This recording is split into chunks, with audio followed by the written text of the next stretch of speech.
of people to chat with you. So if I can invite Kavya up, come on and join me in the long conversation. And because it's so difficult for each of us to monitor time ourselves, we have a time helper. When we hear the chime, we'll move on. Sounds good. Kavya, welcome. We're going to talk about resilience mostly here today.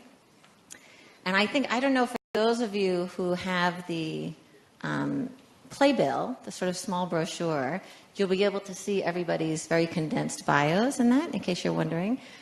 But Kavya, you're really an extraordinary young woman, an AI specialist, and an entrepreneur. And I don't want to give away all your secrets, but I'd love to ask you to share with us one of the things that you're actually most proud of in all the work that you've done. But first, I have to acknowledge that I know some of us are feeling stressed, and we talked about the punching bag and everything this morning. You've just come from where? I just came from school. I go to Thomas Jefferson High School for Science and Technology, and I just took an AP exam. So she just took an AP exam. So whatever stress we were feeling, really, it's all good. And how old are you? I'm 17. Okay, so in the context of you having just finished an exam and being 17, tell us one of the things that you are most proud of in terms of your many inventions and new ideas. Sure. I think what I'm most proud of is Girls Computing League, which is my nonprofit organization. We're working to essentially create a community so that girls have an opportunity to learn computer science, whether that be very simple HTML programming to AI machine learning. And I think what I'm most proud of in terms of this organization is the connections that we've been able to make to different people. So we've been able to reach out to communities who have been very underserved. So we have a long-standing partnership with the DC Housing Authority, where we've been doing workshops for the past almost 2 years. And we've worked with other organizations. So we've worked with the Tiger Woods Foundation to provide workshops for teachers, for example, so that teachers can learn how to use some of these computer science techniques to teach their students. We've worked with, the giant tech companies, so like Amazon, Apple, Google. We've tried to, provide opportunities that are very unique. So this past September, we held an artificial intelligence summit so that high schoolers could learn about AI, machine learning, and the building blocks to using that in starting their own projects. So it's quite true. Every time I've emailed you, and we've emailed a few times in preparation for this, you are like receiving an award or making some massive presentation, and you're not often in school, actually. I don't want to call you out because I know your mom's here, but I think it's quite remarkable that you're going to Harvard next year and you're graduating on time, but you're also like a serial entrepreneur and doing a lot of other things. You have had several inventions, but particularly in the health space. I think maybe to help people understand, I'm just going to call some of us out. Not everybody fully understands artificial intelligence and what that means. Maybe you could share one of those examples with us briefly, in layman's terms. Yeah, sure. So in general, what my inventions have been about is taking data that we get in some format and repurposing it to make a different type of prediction that we can't normally make. So my first artificial intelligence project is called Diagnosis. It's basically it's a smartphone app, so you could use your smartphone to take a picture of a patient's retina, and there's an AI algorithm which will diagnose whether or not that patient has diabetic retinopathy, which is a symptom of diabetes that affects the retina. And so I'm not going to elaborate much into the AI that's behind that. But it's started to get over my head already, but I love it. It's using what's called deep learning. Deep learning is, instead of teaching a computer, okay, here's a problem that we're trying to solve, and we go through the steps to solve that problem. Here is an input, and this is the output that I want this algorithm to predict, and it learns the patterns to figure out the solution itself. So that's kind of the cutting edge of AI right now, and that's what I've been using for my projects. So that was kind of my first project. The project that I'm working on right now is for glioblastoma, which is an aggressive type of brain cancer. It's the cancer Senator McCain was recently diagnosed with. And essentially trying to predict characteristics of this tumor that we can provide targeted treatment for. So patients can get very targeted treatment very fast. Amazing. And because not only are you brilliant, but you're so articulate, I just sort of have to bring everyone back to earth again. That in one of our conversations, we were just chatting, like, what are we going to talk about And you said, I'm sorry, Ms. Jones, but I only have 10 minutes left in my lunch period, so I have to go. And I was like, oh my God, I keep forgetting who I'm talking to. So you mentioned cell phones. And because you're 17, I just have to bring up, maybe it's the level of conversation that I'm most comfortable with, but a lot of us in the room are really going gray, dealing with trying to figure out how cell phones and connectivity and all of this virtual space interacts with our young people, with our kids. My kids are close to your age. And in what ways is it a positive, and in what ways is it a negative that we should be obsessed with managing and monitoring? And I would love your opinion on this, because I bet it is different from almost everyone else in the room. Sure. So to answer that question, I'll step back a little bit. So actually, 2 days ago, I watched the announcement of the iPhone in 2007. I watched that video for the first time.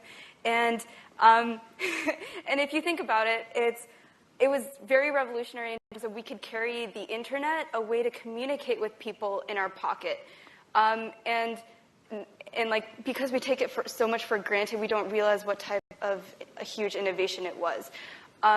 Growing up, I guess, in the social media kind of cell phone technology age, like, I take it for granted a lot. I think it's the greatest tool that we have to solve the world's problems. I think that there's a statistic I read somewhere that more people have access to smartphones than people have access to clean drinking water. So it's this pervasive technology that is accessible to even like high school students like myself. Like, if, let's say, like, maybe like 5-10 years ago, if I was a high school student wanting to work on some project that could impact the world, it would be very hard to get access to hardware that I could easily deploy into the real world. But having like a smartphone and having the means to code it using open source technology online means that it's become a very accessible technology, and it means that even high school students like myself are able to make a difference in the world. And I think that's why it's so powerful, right? Because it's so pervasive. But when we think, sorry, I keep interrupting. But when we think back to, like, I guess why everyone thinks it's such like a dangerous technology, I think we're still catching up. So I'm also taking a law class at school, so that's why I'm talking in a law type perspective. But we haven't really caught up to what types of regulations that we're going to have in terms of this technology. So all of our patent law and all of our like cyber law is like behind where it really should be. So we don't really have the means of kind of regulating what people are doing on the internet just yet. But in terms of like the technology, it's way, way past what we could ever imagine, and I think that's a great strength. It shouldn't be viewed as a burden. I have to be honest, I didn't think you were going to go to like internet regulation. I don't know, I didn't anticipate that. So I'm like resetting a little bit. But I think one of the things that you kind of alluded to, and we discussed a little bit earlier, I sort of cheated, and Kavya and I spoke mostly because I want her to like mentor and be a role model for my kids, and I used work as a great excuse for that. But you were talking about how now young people in all these places have access to kind of all the information they need to learn and to grow in terms of data and in terms of research, right? They don't have to go to school anymore to get this information. And so what I've been trying to figure out since we spoke is, so what does that mean for all of us in this room? Like, if we are coming from institutions and organizations where we're trying to support this mushrooming youth population all over the world, if they already have access to information, then what is it that groups like these, that organizations like these should be providing? I think there's only so much. Still have a minute. Okay. I think there's only so much you can go with learning on your own, right? But when you have to apply it, you need more resources. And so I guess for my own projects, I've reached out to like the National Institutes of Health, Dana-Farber Cancer Institute, Mass General Hospital, like places like that where I don't have access to all of the resources just yet. There's a lot of physical hardware and knowledge that you can't learn just from the internet just yet. Like, a lot of the technology type resources are now available, but in terms of like technology competing with years and years of experience, it's not there yet. So I think in terms of like supporting young students, it's making yourself available to mentor a student. I think there's something that my mom always says, is that I was raised by a community, not just by her and my dad. And so I've always learned from everybody that I talk to. I've learned from you today, and so I've learned from the conversations that we had earlier today. And I think if there's one thing I'm going to end on, it's that my brother and I have like kind of two things that we say like as like our goals for the day is one, we're not going to sit and just consume oxygen. We're going to do something productive with our day. And the second is that we want to ask at least 3 meaningful questions during the day that will further our understanding of something.